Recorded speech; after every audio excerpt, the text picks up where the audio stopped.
इंसानी जिस्म बाबति कुछ अहम साइंसी ॼाण। ह्यूमन स्कल यानी इंसानी खोपड़ी 29 मुख़्तलिफ़ क़िस्म जी हॾियुनि जी ठहियल आहे। इंसानी अखि 1 करोड़ मुख़्तलिफ़ रंगनि में फ़र्क़ु सुञाणे सघे थी।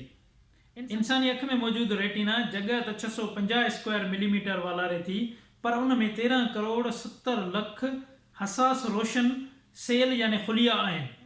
हिकु माण्हू 24 कलाकनि में अंदाज़न 4800 लफ़्ज़ चवंदो आहे। इंसानी जिस्म में मौजूदु सभिनी रत जी नलियुनि खे ॻंढे जेकॾहिं उन्हनि जी ड्रैग मापजे त उहा 1 लख किलोमीटर थींदी।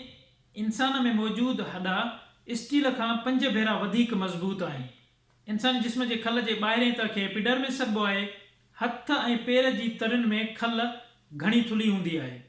सभिनी साह वारनि में सिर्फ़ु इंसान ई आहिनि जिन खे चिन यानी खाॾी हूंदी आहे।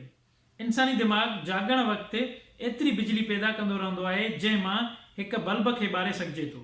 इंसान जे खाॿे हिसे वारो दिमाग़ जिस्म जे साॼे पासे खे कंट्रोल कंदो आहे ऐं साॼे हिसे वारो दिमाग़ जिस्म जे खाॿे पासे खे कंट्रोल कंदो आहे।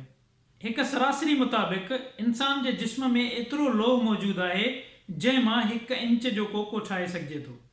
अंगनि अखरनि जे एतबार सां 2 अरब माण्हुनि में फ़क़ति हिकिड़ो माण्हू ई 116 साल जी उमिरि माणींदो आहे।